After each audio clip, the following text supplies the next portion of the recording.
ये केस नहीं, एक सफरनामा था। एक लंबे वक्त तक इस केस की जांच पड़ताल चलती रही। हमारा सामना इंसानी जज्बातों के ऐसे ऐसे पहलुओं से हुआ जिसे इस केस को इस दशक के सबसे शॉकिंग केसेस में से एक कहा जा सकता है।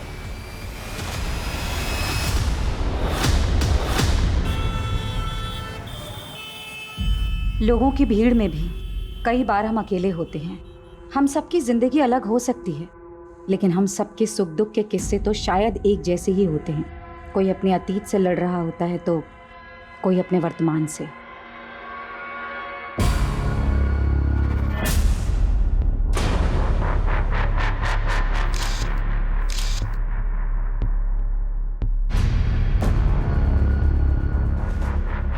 कहने को जिंदगी पल भर में नहीं बदलती, लेकिन कई बार जिंदगी का एक पल सब कुछ बदल देता है। विक्रम जी अंदर? हाँ जी अंदर है। ओके।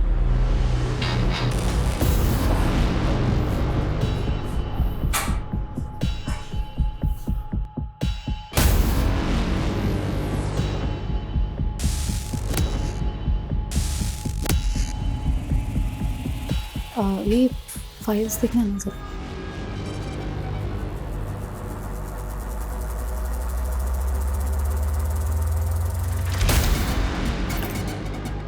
अरे आर यू ऑल राइट? जी। ओके।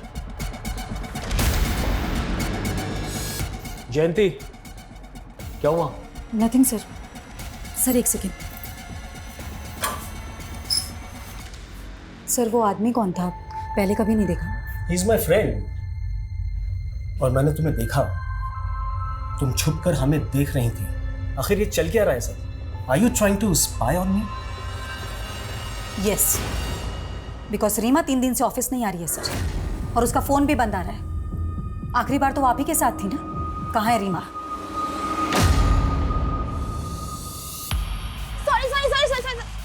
अरे क्या अर्पिता इतना late?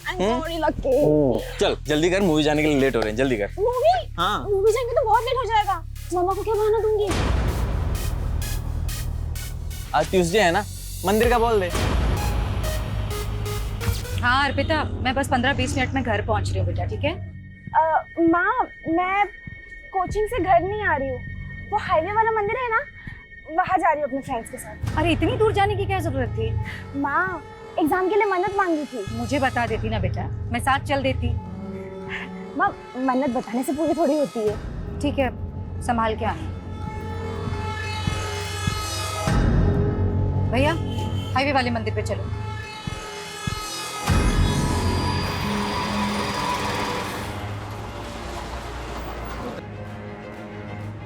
Number you have called is currently not reachable. Please try again later. Thank you. ये लड़की ना।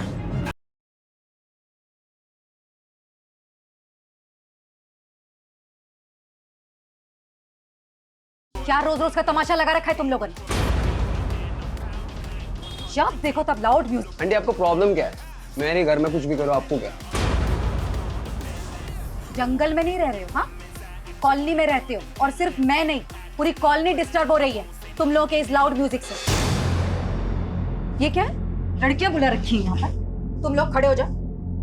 क्या है? हाँ, पता है माँ बाप को यहाँ पे तुम लोग क्या कर रहे हो इन लड़कों के साथ में? अरे इतना सा सोचा तुम लोगों ने? इन लड़कों ने अगर तुम लोगों का रेप कर दिया तो तुम्हारे माँ बाप की इज्जत का क्या होगा? आंटी बहुत हो गया, हद में रहिए आप। अच्छा, मुझे ना मेरी हद मत बताओ। अच्छी तरह तुम लोगों को पता है ना अच्छी तरीके से कि लेना हमारे देश में गैर कानूनी है। बुलाऊं पुलिस को? करवाओ अंदर, दिखाओ अपनी हद। म्यूजिक कम करना, समझ में आ रही है बात? हेलो, आप किधर है तू? मैं तो कब के घर पहुँच गई हूँ। इनफैक्ट आप कहाँ हो?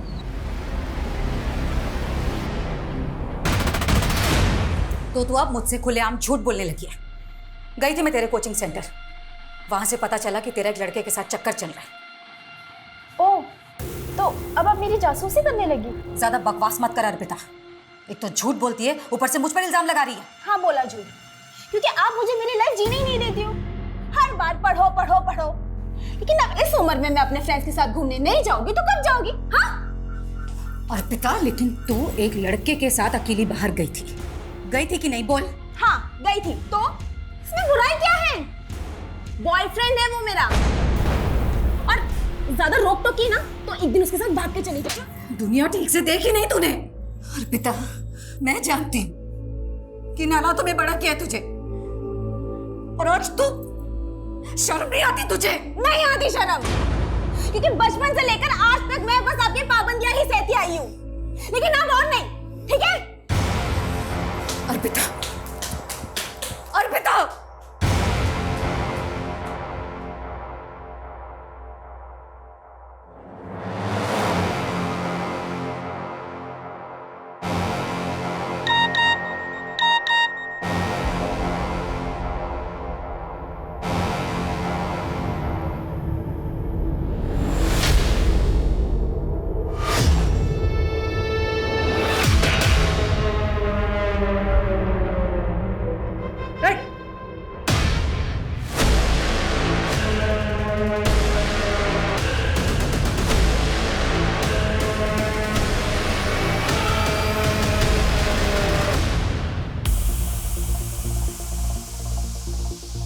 अरे यार अर्पिता, अपसेट क्यों हो रही हो? तुमने कुछ भी गलत नहीं किया है।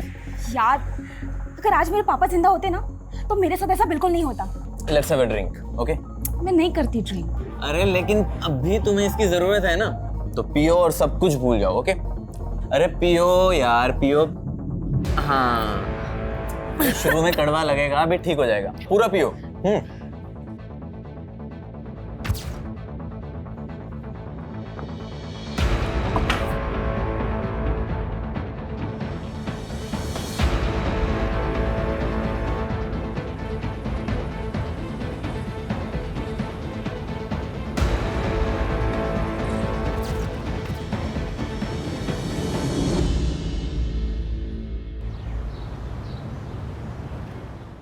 और फिर भालू ने कहा, मुझे भूख लगी है। अरे गुड्डी, ये क्या पढ़ रही हो तुम? मैं तो एक हिंदी की कहानी पढ़ रही हूँ। मैं हिंदी लिख भी सकती हूँ, और पता है अब मुझे ना हिंदी में फुल मार्क्स आएंगे। अरे वाह, तब तो तुम्हें प्राइज मिलना चाहिए। बोलो क्या चाहिए तुम्हें? मुझे तो मून पर जाना है। अच्छा, लेकिन उसके लिए तो तुम्हें एस्ट्रोनॉट बनना पड़ेगा। लेकिन मैं एस्ट्रोनॉट कैसे बनूंगी? उसके लिए तुम्हें बस एक छोटा सा टेस्ट देना होगा। कैसा टेस्ट? देखो, मैं तुम्हारी बॉडी को चेक करूंगा, और जिसकी बॉडी में 5 तिल होते हैं ना, वो एस्ट्रोनॉट बन सकता है। तो चलो अपने तिल दिखाओ।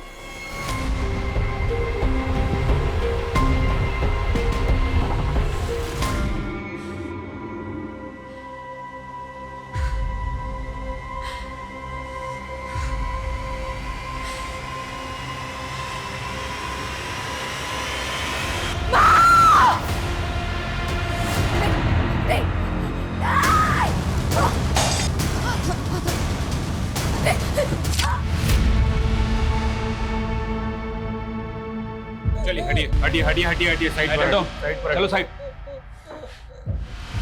पूरा घर चेक कर। त्यागी किसी धारदार चीज से मारा गया है। सर, ये सब देखकर तो लग रहा है कि काफी स्ट्रगल हुआ है।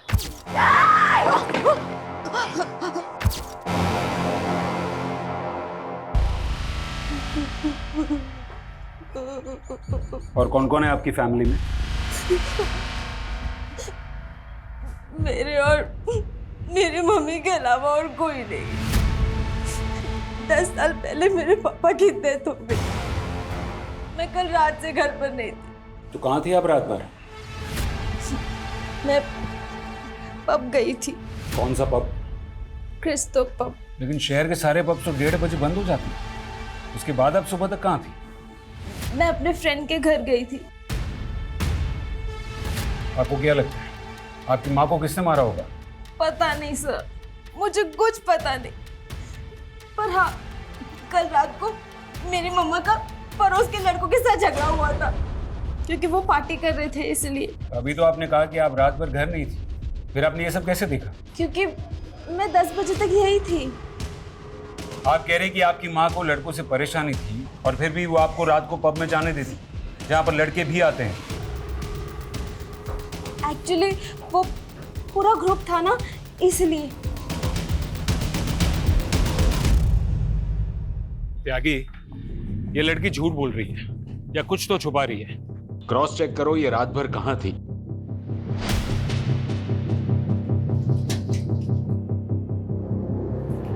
ये दोनों कहाँ हैं? पता नहीं सर, बहुत ही बिगड़े हुए लड़के हैं, दिन रात पार्टी करते थे। जयंती ने तो उनके मकान मालिक से भी शिकायत की थी कि वो घर खाली करा रहे। त्यागी, वो मकान मालिक से इन लड़कों का नंबर निकालो। सर, घर में कहीं भी जयंती का फोन नहीं मिला, लेकिन ये लैपटॉप बैग मिला है। अर्पिता, तुम्हारी माँ का फोन कहाँ है? मुझे इस बारे में कुछ नहीं पता। कविता, तो क्या खूनी ने जानबूझकर जयंती का फोन गायब किया? इसका मतलब है फोन में जरूर कुछ ना कुछ है जो हमें खूनी तक ले जा सकता है।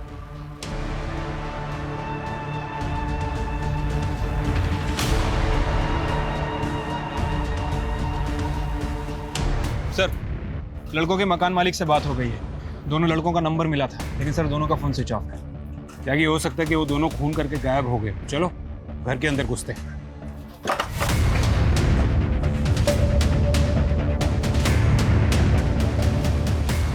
घर चेक करो। सर, जाके फॉरेंसिक को बुलाओ और दोनों घर के फिंगरप्रिंट सैंपल ले लो और वो दोनों लड़कों की डिटेल निकालो और पता करो कि यहाँ पार्टी में दीपेश और राघव के साथ और कौन कौन मौजूद था। ठीक है सर।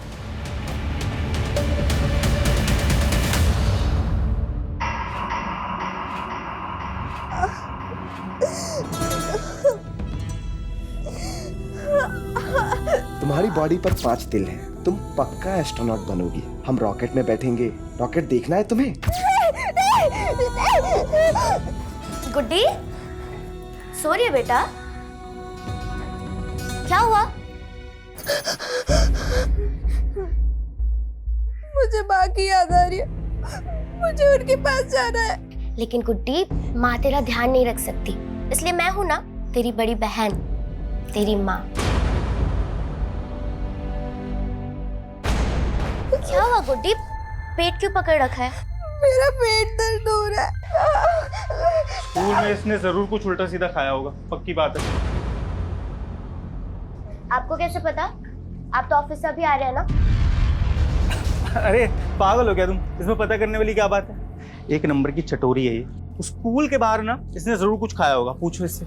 गुड्डी खाया है कि नहीं?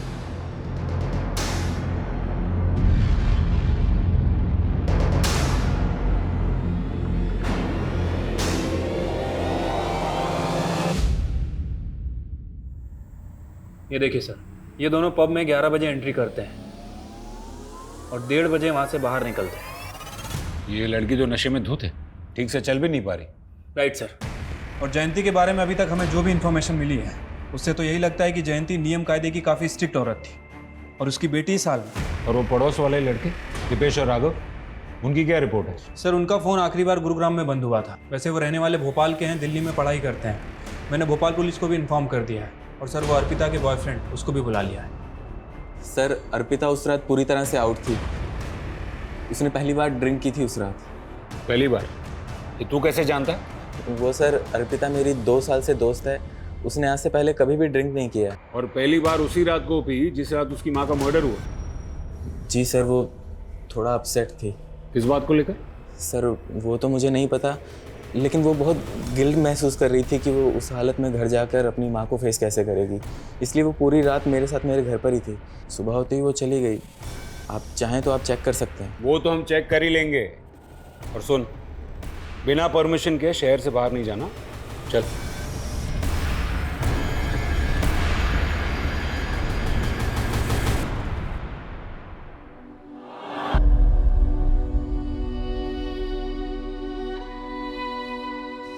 पता है, खुश रहना, मस्त रहना सबसे बेस्ट होता है, क्योंकि ना कभी किसी बात पे रोना भी आए ना तो हंसकर टाल दो, सारा स्ट्रेस गायब हो जाता है और दिमाग भी शांत हो जाता है। समझी?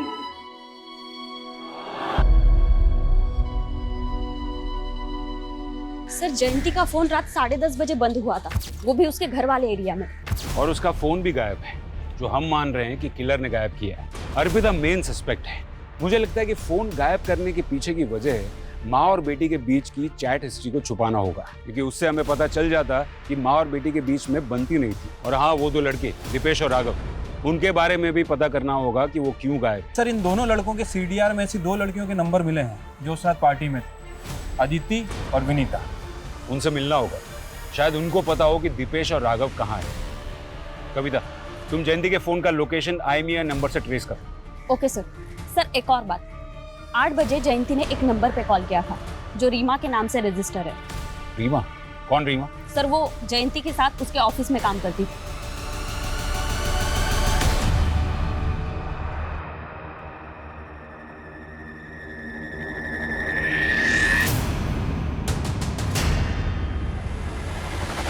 क्या है? कौन हो तुम? मैडम, आए दिन पेट दर्द की शिकायत रहती है। मुझे लगता है ये पेट से है। क्या?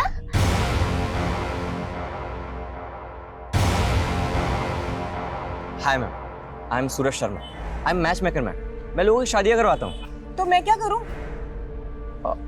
नहीं मैम, आपने मंगलसूत्र भी नहीं पहना है और मांग में सिंदूर भी नहीं है, तो ऑफकोर्स आप शादीशुदा तो नहीं होंगी ना। इससे तुम्हें क्या लेना देना? लेना देना है मैम। अगर आपने शादी नहीं की तो बच्चा कैसे पैदा कर लिया? ये क्या बकवास कर रहे हो तुम? चलो जाओ यहाँ से। मैम मेरी बात तो सुनिए। मैम मैम मैं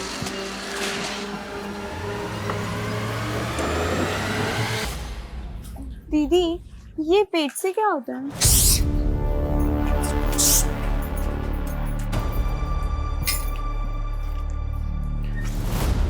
कहाँ गए थे तुम लोग? गुड्डी, क्या हो गया इसको? डॉक्टर के पास गए। गुड्डी 4 महीने प्रेग्नेंट है। क्या? इतने नादान क्या बन रहे हो? तुम्हें नहीं मालूम इस घर में तुम ही एक लौते आदमी हो। सच सच बताओ, तुमने रेप किया ना मेरी बहन को? सोच भी कैसे सकती है तुम? मैं उस छोटी सी बच्ची के साथ ये सब करूंगा?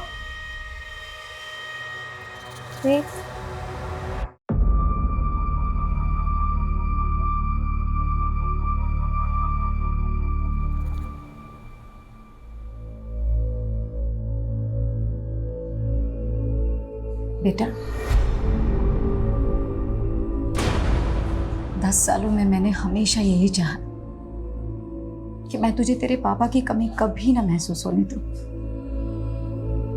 और आज भी यही कोशिश करती आ रही हूं कि तुझे दुनिया की सारी खुशियां दूं।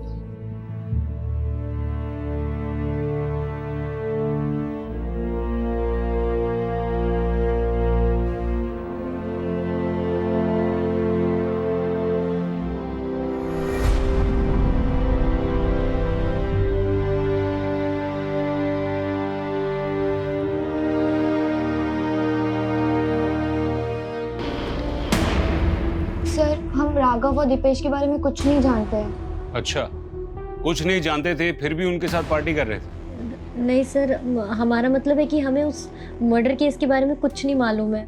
फिर तो आप लोगों को ये भी मालूम नहीं होगा कि आप लोग वहाँ ड्रग्स ले रहे थे। नहीं सर, हम ड्रग्स नहीं ले रहे थे, वो तो राघव और दीपेश ले रहे थे। अच्छा, तो ये बताओ कि जयंती को किसने मारा?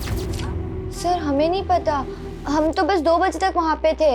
लेकिन हाँ, उससे कुछ देर पहले दीपेश ड्रिंक्स का जुगाड़ करने बाहर गया था और वो वापस नहीं लौटा, तो उसको देखने के लिए राघव भी बाहर गया और फिर दोनों साथ में आ गए वापस।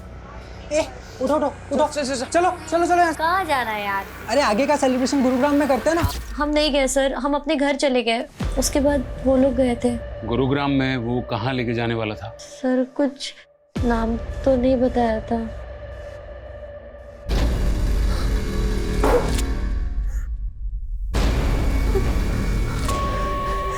क्या चाहते हो तुम? क्यों लेकर आए हो मुझे यहाँ पर तुम? हाँ,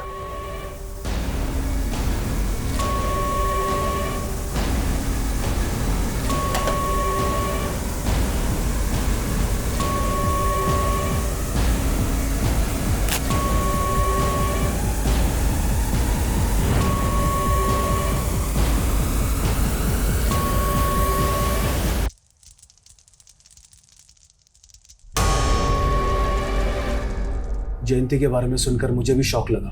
बहुत ही नेक औरत थी। जयंती का ऑफिस में किसी से कोई इशू चल रहा था? I don't know. रीमा और आप? जी, जयंती ने हत्या के पहले करीब 8 बजे आपको कॉल किया था, क्या बात हुई थी? मैम एक्चुअली मेरी तबीयत खराब थी और उस दिन मैं ऑफिस भी नहीं आई थी, बस इसलिए मेरी हेल्थ के बारे में पूछ रही थी। जरूरत पड़ी तो दोबारा बात करेंगे। रीमा, मुझे पूरा अंदाजा है कि ऑफिस में तुम्हारे साथ क्या हो रहा है। सच सच बताओ, तुम्हारा बॉस तुम्हें मॉलेस्ट कर रहा है ना? जयंती प्लीज मुझे मेरे हाल पर छोड़ दो और तुम भी इस सब में मत पड़ो। अरे लेकिन क्यों ना पढ़ूं? आज तुम्हारे साथ ऐसा हो रहा है, कल किसी और ऑफिस कलीग के साथ ऐसा होगा।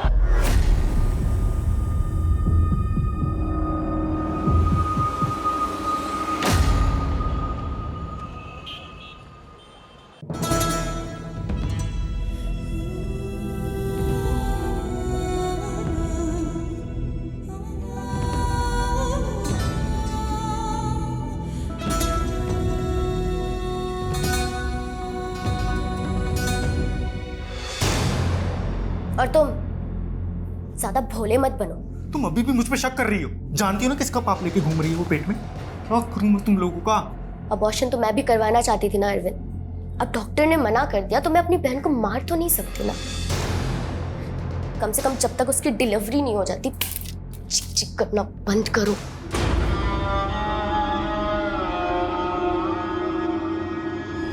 सर, जयंती की पोस्टमार्टम रिपोर्ट के हिसाब से उसकी मौत रात में 1 बजे से 3 बजे के बीच में हुई और जयंती का फोन रात को 10:30 बजे बंद हुआ था।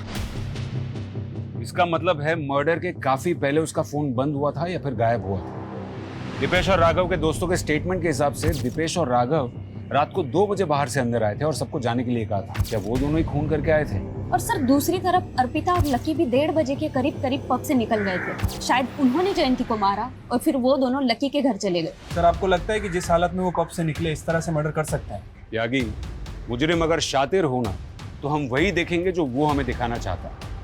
अर्पिता का यूं पब से लड़खड़ाते हुए निकलना, ये पूरा का पूरा ड्रामा लकी और अर्पिता का हो सकता है ताकि उन पर किसी को शक न जाए। कविता, जयंती के घर से हमें लैपटॉप बैग मिला, उसमें से कुछ मिला? हाँ सर, एक डायरी मिली है। लगता है जयंती अक्सर उसमें लिखा करती थी।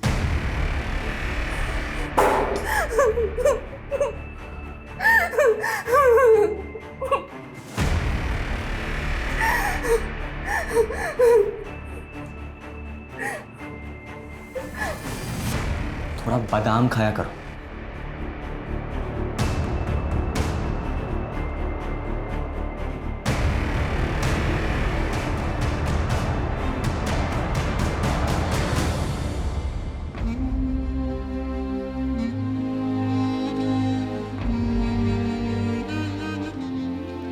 गुड्डी, ये लो दूध पी लो। नहीं दीदी, मुझे दूध नहीं पीना, उल्टी आती है मुझे। देखो, अब से तुम्हें अपना खाने पीने में ध्यान रखना होगा, ऐसे नहीं चलेगा बिल्कुल। ना ओह, तो खाना खाने से बच्चा हेल्दी होगा? कोई जरूरत नहीं है इस पाप के लिए ममता दिखाने की। तुझे मालूम भी है कि तुझे कितनी तकलीफ होगी? डिलीवरी के टाइम पर जान तक का खतरा होता है और मैं तुझे खोना नहीं चाहती गुड्डी। अरे दीदी, मुझे कुछ नहीं होगा। लेकिन दीदी, ये पाप क्या होता है?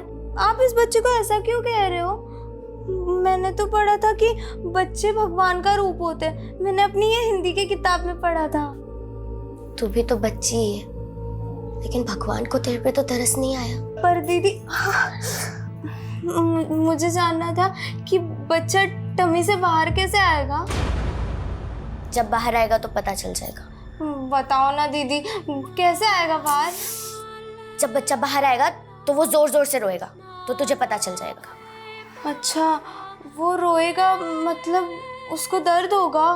तुझे अब भी उसके दर्द की पड़ी है? तुझे कितना दर्द होगा पता भी है? मतलब मुझे भी दर्द होगा? हाँ, पर जब बच्चा पैदा हो जाएगा तो दर्द ठीक हो जाएगा और तुझे कुछ भी नहीं होगा।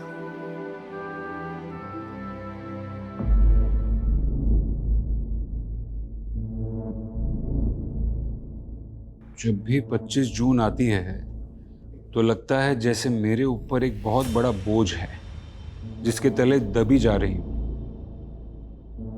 10 साल पहले 25 जून को क्या हुआ था? मेरे पापा की डेथ हुई थी उस दिन। तो तुम्हारी माँ ने उनकी डायरी में ऐसा क्यों लिखा था कि 25 जून को उनका कोई बोझ उतर गया था? सर, मैंने उनकी डायरी कभी नहीं पढ़ी। नाम क्या था तुम्हारे पापा का? राजू। तुम्हारी मम्मी और पापा के बीच रिश्ता कैसा था? वैसे तो वो दोनों एक दूसरे से बहुत प्यार करते थे सर, लेकिन उनके बीच हमेशा झगड़ा होता रहता था। किस बात को लेकर? मेरे पापा का एक पैर काम नहीं करता था और वो एक छोटी सी फैक्ट्री में काम करते थे। उन्हें बिल्कुल अच्छा नहीं लगता था कि माँ उनसे ज़्यादा कमाती है। उन्हें माँ से कॉम्प्लेक्स था। इसी फ्रस्ट्रेशन में उन्होंने शराब पीना शुरू कर दिया। लेकिन पापा बहुत अच्छे थे, माँ उन्हें समझ ही नहीं पाई। तुम्हारे पापा की डेथ कैसे हुई? हार्ट अटैक आया था उनको। तुम्हारे बाकी कोई रिश्तेदार नहीं दिखे? ना तुम्हारी मम्मी की तरफ से ना पापा की तरफ से? मेरी माँ की तरफ से कोई नहीं था सर। माँ एक लौती बेटी थी और मैंने अपने नाना नानी को कभी नहीं देखा। बहुत पहले उनकी डेथ हो गई थी। और पापा की तरफ से? मेरी दादी थी, पर जब मैं 7 साल की थी तभी उनकी डेथ हो गई और पापा का भी कोई भाई बहन नहीं था। सर मुझे तो लग रहा है ये अर्पिता कोई भी बात सही से नहीं बता रही। शायद वो चाहती ही नहीं कि उसके रिश्तेदार सामने आए और वो उन दोनों माँ बेटी के खराब रिश्तों के बारे में बता के उस पर शक जताए। कविता, अगर उसके माँ बाप के कोई रिश्तेदार हैं भी तो उनका तो पता लग ही जाएगा। जयंती के सीडीआर रिपोर्ट में मौजूद हर एक नंबर की डिटेल निकालो। जयंती के सोशल मीडिया अकाउंट्स भी चेक करो। मैं ये जानना चाहता हूँ कि जयंती ने अपनी डायरी में ऐसा क्यों लिखा था कि 10 साल पहले उसके पति के मौत वाली दिन उसके सर का बोझ उतर गया था। क्या जयंती के पति की मौत के पीछे कोई राज छुपा था? राजू छोड़ो मुझे, छोड़ो मुझे राजू, राजू। अर्पिता, अर्पिता तेरे पापा को अटैक आया, मैं डॉक्टर को लेके आती हूँ। हाँ तू ध्यान रखना।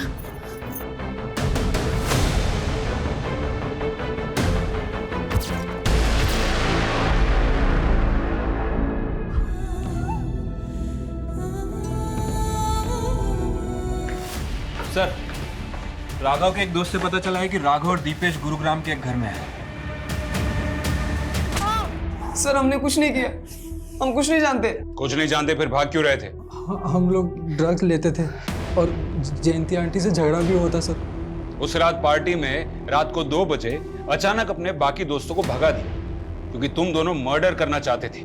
नहीं सर, हमारा तो पहले से ही प्लान था 2 बजे निकलने का, लेकिन हाँ 2-2:30 बजे जयंती आंटी की बेटी अर्पिता को हमने वहां पे देखा था सर। खुद को बचाने के लिए उनकी बेटी को फंसा रहे हो? हम लोग सच बोल रहे हैं सर। एक मिनट सुनिए, आपने अर्पिता को देखा? वो तो कल से नहीं दिखी। सर, अर्पिता के घर पे तो ताला लगा हुआ है। इसका मतलब है कि वो इन्वॉल्व है मर्डर में, इसलिए भाग गए। लकी कहाँ है?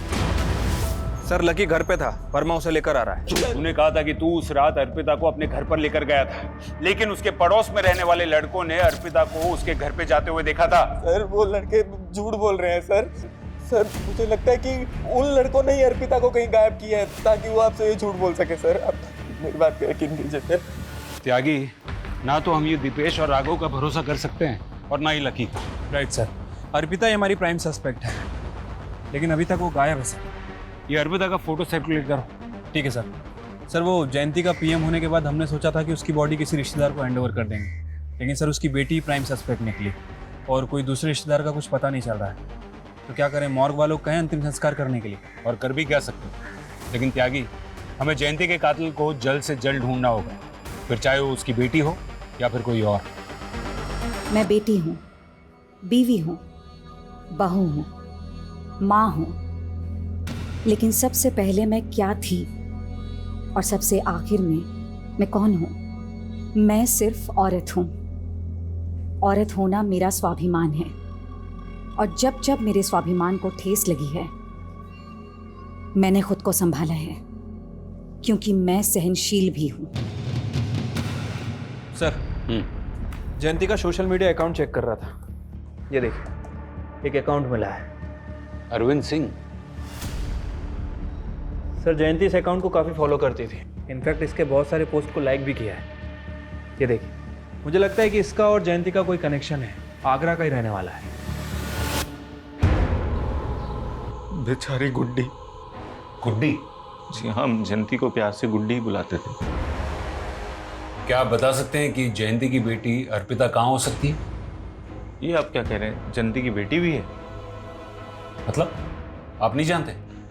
देखिए, दरअसल मैंने और सुजाता ने गुड्डी की शादी के बाद से उससे दूरी बना ली थी।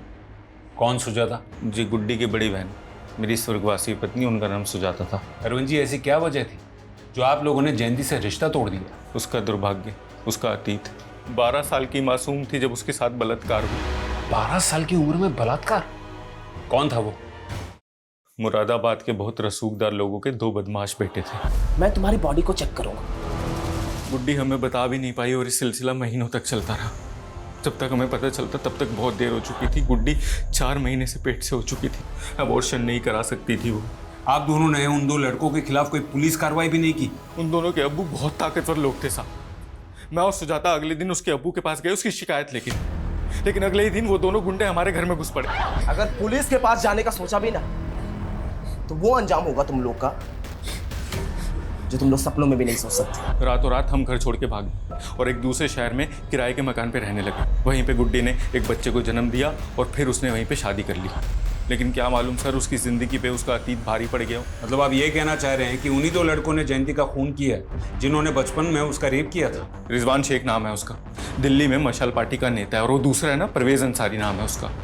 सर वो भी अभी दिल्ली में ही रह रहा है। आपके पास गुड्डी की बचपन की फ़ोटो है? सब वो होगी तो सही, लेकिन एक बार मुझे ढूंढना पड़ेगा। Excuse me. हाँ कविता बोलो। सर, जयंती के फोन का IMEI नंबर ट्रेस हुआ था। सर, हमें वो फोन एक कचरा बिनने वाले के पास मिला। जयंती के फोन का सारा डेटा रिट्रीव करो। Okay sir.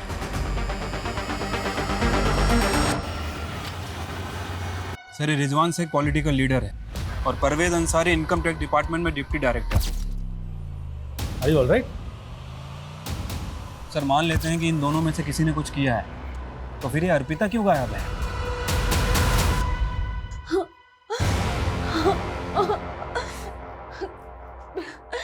प्लीज छोड़ो मुझे।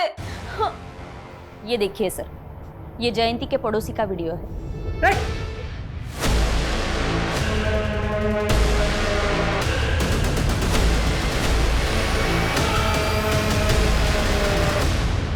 सर, ये बात सच है कि मैं अपनी बीवी को कभी कभी मारता था, पर मैंने जयंती का खून नहीं किया सर। हाँ, जयंती का फोन मुझे मिला था, पर अगले दिन मुझे जैसे ही पता चला कि उसका मर्डर हो गया है, मैंने उसका फोन डस्टबिन में फेंक दिया था सर। ये टेढ़ी खीर है, आसानी से नहीं उगलेगा।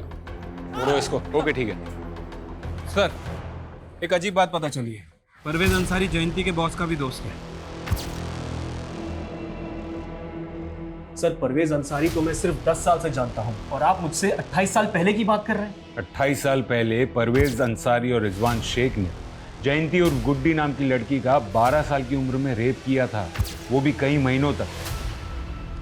इसको जानते हैं? नो। चलो इसको नहीं जानते हैं, परवेज अंसारी को तो जानते हैं ना। इसका मतलब आप रिजवान शेख को भी जानते होंगे। सर, बड़े नेता है, मैं क्या सभी जानते हैं। हाँ, परवेज ने एक बार बताया था कि वो उनके बचपन का दोस्त है। और आप उन दोनों के दोस्त। इसका यह मतलब है कि जयंती के मर्डर में उन दोनों के साथ आप भी इन्वॉल्व हैं। सर, क्या कुछ का कुछ बोलते चले जा रहे हैं? कोई सबूत है आपके पास? जल्दी दिखा देंगे। कौन है ये?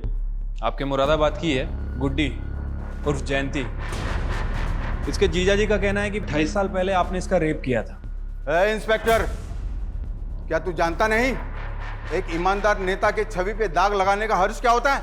2 मिनट नहीं लगेंगे, सस्पेंड हो जाओगे।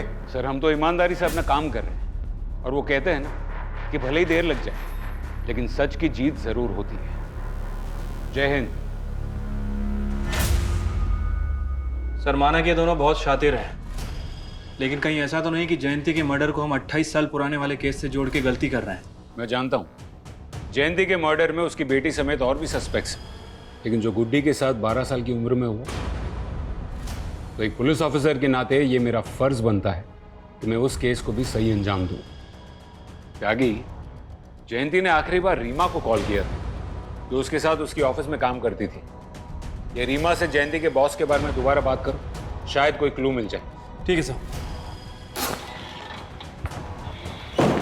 सर, एक अजीब चीज पता चली। पिछले 2 महीनों में 3 जयंती नाम की औरतें दिल्ली से अबडक्ट हुई। क्या कह रही? हाँ सर, ये देखिए, जयंती सिन्हा, जयंती मलिक और जयंती कपूर। सर, ये तीनों अबडक्शन एक एक हफ्ते के फासले पर हुए हैं। और सर, हमारे यहाँ जयंती चौहान का मर्डर हुआ है। ये तीनों औरतों के साथ क्या हुआ? सर, तीनों किडनैपर के चंगुल से निकल आए, तीनों जिंदा है। सर, इन्होंने किडनैपर का एक स्केच भी बनवाया है, ये देखिए।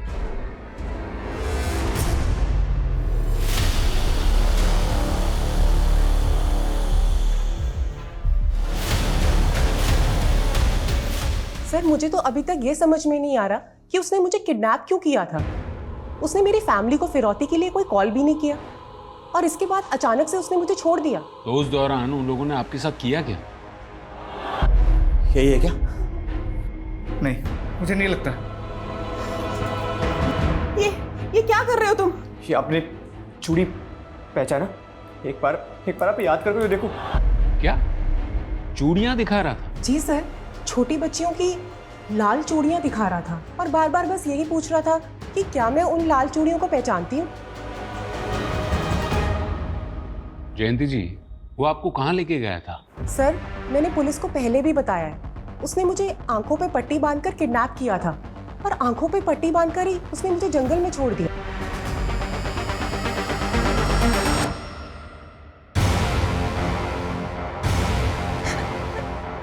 प्लीज मुझे छोड़ दो। तुझे तो मैं कभी नहीं छोड़ूंगा। ये तो गनीमत समझ कि तुझे अभी तक जिंदा छोड़ा हुआ है, लेकिन तेरी मौत तो पक्की है। सर, मैंने जयंती नाम की बाकी की औरतों से भी बात की है। सर, सभी का स्टेटमेंट पहली वाली जयंती से मैच कर रहा है। सर, कहीं ऐसा तो नहीं कि वो कोई सुपारी किलर था जिसने जयंती को देखा ही नहीं था, लेकिन जब उसे असली जयंती मिली उसे आइडेंटिफाई किया और उसका मर्डर कर दिया। लेकिन फिर वो लाल चूड़ियां क्यों दिखा रहा था? वो भी बच्चियों की चूड़ियां?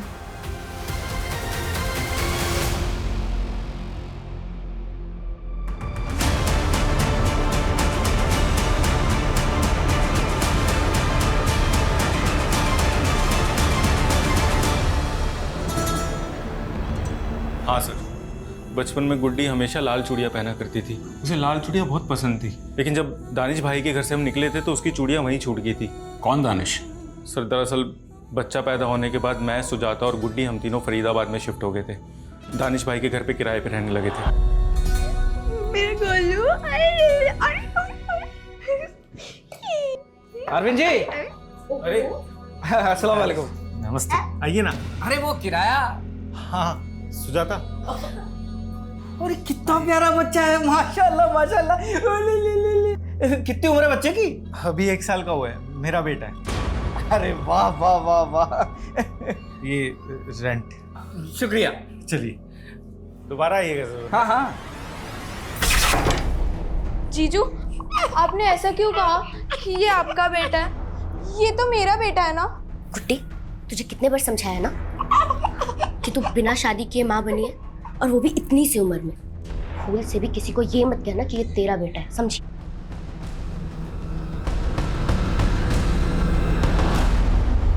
सर, धीरे धीरे सबको पता चलने लगा और हमारा जीना बहुत मुश्किल हो गया, इसलिए हम उस बलात्कारी की संतान को वहां छोड़ के निकल गए। लेकिन दीदी, मेरा गोलू वो नहीं आएगा हमारे साथ। गुड्डी, गोलू की तबीयत खराब थी ना, तो वो मर गया। अगर हम गुड्डी से झूठ ना बोलते तो उस बच्चे का साया हर जगह हमारी बदनामी करवाता। कहाँ छोड़ा था बच्चे को? दानिश भाई के घर पे, जहाँ उसकी चूड़ियाँ छूटी थी।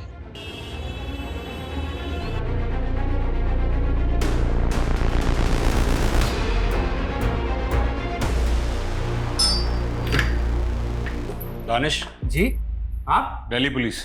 दिल्ली? आप कैसे? आप कहाँ? जल्दी हो गई, चक्कर करते हुए। अर्पिता? सर, वो तो उस बच्चे को यहाँ छोड़ के चले गए थे, लेकिन मैंने करीम को अपने बेटे की तरह पाला है। मतलब कि करीम ही जयंती उर्फ गुड्डी का बेटा है? मैंने अपनी माँ को नहीं मारा सर। बचपन से लोग मुझे चिढ़ाते थे कि मेरा बाप कौन है। लोग कहते थे कि मैं नाजायज औलाद हूँ, लवारिस हूँ। इसलिए सर, मैंने बचपन में ठान लिया था कि मैं अपनी माँ को ढूंढ के रहूँगा। सर मुझे सिर्फ इतना पता है कि उस लड़की का नाम जयंती था। बाकी उसके दीदी और जीजा जी उसे गुड्डी कह के बुलाते थे। तो तुम जयंती नाम की औरतों का पता लगाकर उन्हें अगवा कर रहे थे? उस दिन उनका किडनैप नहीं कर पाया था मैं, इसलिए सर मैं सीधा उनके घर पे चला गया। माँ, कौन हो तुम? अरे 28 साल से आपने मुझे देखा नहीं ना, इसलिए आप मुझे पहचान नहीं पाई। तुम बोल क्या रहे हो तुम? हाँ? और हो कौन? गोलू, आपका गोलू माँ।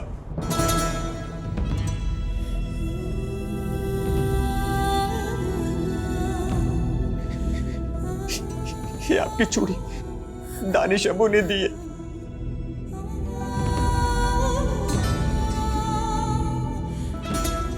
एक बार कह दो कि आपने मुझे पहचान लिया। गोलू,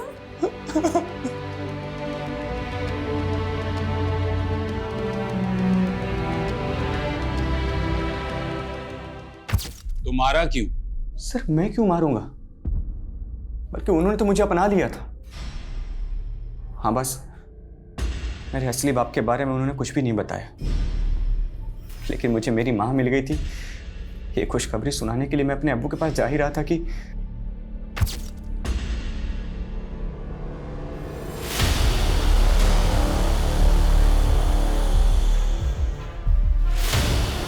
अर्पिता।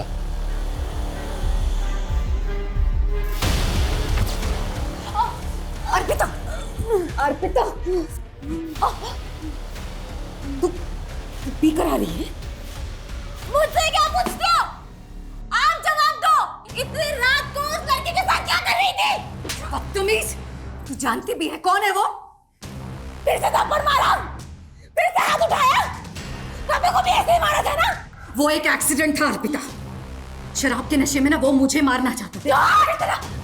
झूठ बोलती है तू, झूठ बोलती है, झूठ बोलती है ये औरत, झूठ बोलती है। झूठी है तू। ये क्या कर रही है तू? अर्पिता, लकी जानता था ना कि मर्डर तुमने किया है?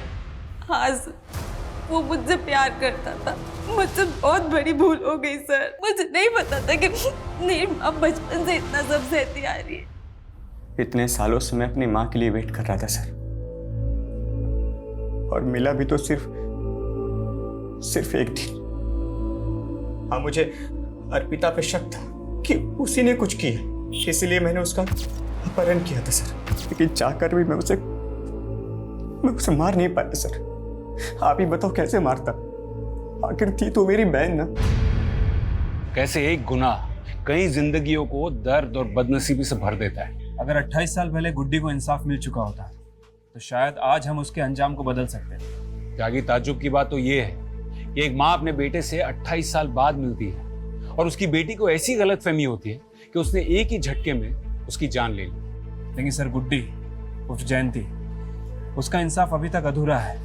उसके रेपिस्ट अभी तक बाहर घूम रहे हैं। अगर सर हम कोर्ट से परवेज और रिजवान के डीएनए टेस्ट का ऑर्डर ले लें तो करीम से उसका डीएनए मैच करके पता चल जाएगा कि उसका असली बाप कौन है। लेकिन त्यागी, रेप विक्टिम भी जिंदा नहीं है। सिर्फ गुड्डी के जीजाजी के बयान पर कि परवेज और रिजवान ने उसका रेप किया था, मुझे नहीं लगता है कि रेप विक्टिम की गैर मौजूदगी में उन पे कोई केस बनेगा। कोर्ट पहली सुनवाई में अपना केस डिसमिस कर देगा। मतलब सर 28 साल के बाद भी गुड्डी को इंसाफ नहीं मिलेगा। सर, रीमा ने नया बयान दिया है। रीमा का कहना है कि उसका बॉस विक्रम उसे मोलेस्ट करता था। सर, विक्रम ने अपने दोनों दोस्त रिजवान और परवेज के साथ मिलकर उसे एक फार्म हाउस पे ले जाकर फोर्स सेक्स के लिए मजबूर किया। लेकिन सर, रीमा कोर्ट में बयान देने के लिए रेडी है। तो अब हमें परवेज और रिजवान की डीएनए टेस्ट की परमिशन मिल जाएगी। सच्चाई जितना छुपा लो, एक ना एक दिन तो बाहर निकल ही आता है।